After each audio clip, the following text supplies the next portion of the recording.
सवाल यह है कि what is the purpose of my life. Actual में मेरी लाइफ का पर्पस है क्या, मुझे करना क्या है जिंदगी में। आई एम श्योर कि हमारा माइंड बहुत क्यूरियस है और ये सवाल जरूर पूछता होगा। तो चलिए एक स्टोरी सुनाता हूँ, एक शॉर्ट सिंपल स्टोरी सुनाता हूँ जिससे आपको आपकी लाइफ का पर्पस 100% मिल जाएगा। एक बार एक छोटे से गांव में 16-17 साल का लड़का रहता था जिसका नाम था Amar. Amar was a very curious person, बहुत ज्यादा क्यूरियस था, बहुत रेस्टलेस था, उसका माइंड हमेशा चलता रहता था। And he was asking questions again and again and again to every person out there. वो खुद से भी पूछता था और सबसे पूछता था कि मेरी लाइफ क्या है, what is the true meaning of life, what is the purpose of my life। he was really restless because उसको आंसर कहीं से नहीं मिल रहा था और वो बहुत ही एडवेंचरस पर्सन था। एंड बिकॉज वो एक छोटे से गांव में रहता था तो वहां से उसका जो पर्पस था ऑफ बीइंग एडवेंचरस वो फुलफिल हो नहीं पा रहा था। कहीं से उसको पता लगा कि गांव के बगल में जो बड़ा सा पहाड़ है, एक बड़ा सा पहाड़ है, उसके चोटी पे एक मॉन्क रहता है, उसका घर है और एक मॉन्क रहता है, वो शायद तुमको उसका आंसर दे सके। तो अमर के माइंड में आया, yes this is an adventure, ये तो मुझे करना ही पड़ेगा, मुझे जाना ही पड़ेगा। आफ्टर ऑल मुझे पता करना है कि what is the purpose of my life, भाई मुझे करना क्या है जिंदगी में। तो ही डिसाइडेड कि मैं जा रहा हूं ऊपर। After lot of struggles, after hours and hours उसने क्लाइंब किया और वहां पे चढ़ा। उसने देखा एक छोटा सा घर बना हुआ है, वहां पे एक मॉन्क है खूब बूढ़ा सा जिसकी सफेद दाढ़ी है, वहां पे वो मेडिटेट कर रहा है। वो शांति से उनके बगल में आके बैठ गया। मॉन्क ने उसकी तरफ देखा, he smiled and he welcomed him with his heart. Amar ने गुरुजी के पैर छुए और अपनी दिल की सारी बात बता दी।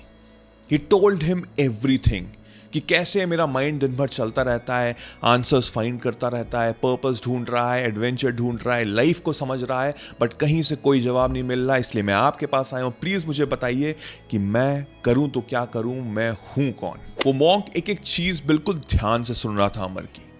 उन्होंने कहा कि पहले मैं तुमको चाय पिलाता हूं। उसने चाय बनाई, अमर को दी और कहा कि ये हमारे देश की सबसे बढ़िया चाय है, ये तुमने कहीं नहीं पी होगी।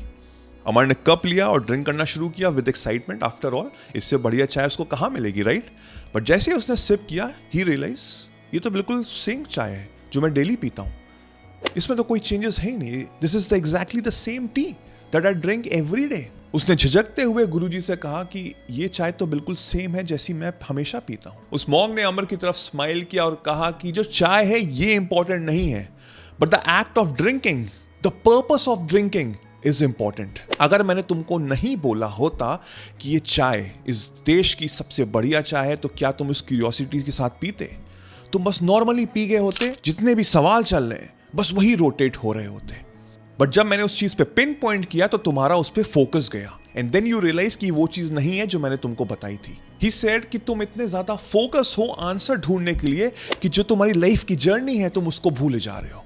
डू यू इवन रियलाइज कि जब तुम ऊपर चढ़ रहे थे तो तुमको क्या क्या चीजें दिखी थी? And Amar was clueless. उसको याद ही नहीं कि उसने उस जर्नी के जो 2-3 घंटे जो उसने स्ट्रगल किए ऊपर चढ़ने में, उसने क्या देखा। बिकॉज उसके दिमाग में इतनी सारी चीजें चल रही थी, क्वेश्चंस चल रहे थे लाइफ के बारे में, पर्पस के बारे में, एडवेंचर के बारे में। He forgot everything and then was the eureka moment for Amar because he realised that being present, कि प्रेजेंट में रहना is actually life purpose and majority of people वो नहीं करते हैं। वो मैं तुमको अभी थोड़ी देर में समझाता हूँ। बट अमर ने थैंक यू कहा, वो समझ गया, आंसर उसको सारे मिल गए। उसने उस गुरुजी का पैर छुआ और उसने प्रॉमिस किया कि मैं अब से प्रेजेंट में ही रहूंगा। वो वहां से चला गया और जैसे वो नीचे जा रहा था उसकी आंखें खुली रह गई बिकॉज उसने इससे ज़्यादा ब्यूटीफुल नज़ारा नहीं देखा था।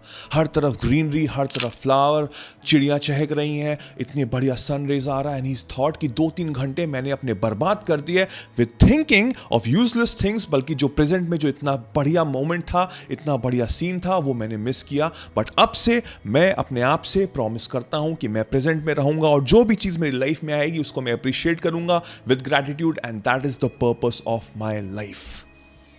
This is the actual purpose of everyone's life.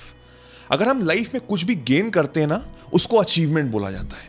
कि मैंने एग्जाम में अच्छे मार्क्स आए, दैट इज माई अचीवमेंट। मैं यहाँ इस कॉलेज में एडमिशन लिया, ये मेरा अचीवमेंट है। मैंने इस जॉब में इतना पैकेज किया, this is my achievement. But the life purpose is to be aware, is to have awareness of my mind कि whatever things that is going on in my life. अभी ये video चलते चलते बहुत से लोग शायद चले गए होंगे, या बहुत से लोग ऐसे होंगे जो कुछ और सोच रहे होंगे।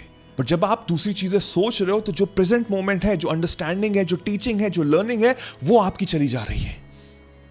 If you want to have the purpose of your life, then you need to be aware. If you want to know what life is, then you need to be aware regarding the present moment. What are you feeling today? What are you seeing today? Are you in gratitude? Are you grateful or not? This is the purpose of human's life. We need to find peace in stillness. We need to find peace in stillness. जिसने ये प्राप्त कर लिया, उसको life का purpose मिल गया। वो हमेशा खुश रहेगा और जिंदगी में हमेशा प्रेजेंट में रहेगा, अवेयरनेस के साथ, और चीजें अचीव तो होती रहेंगी। I hope you found the answer now.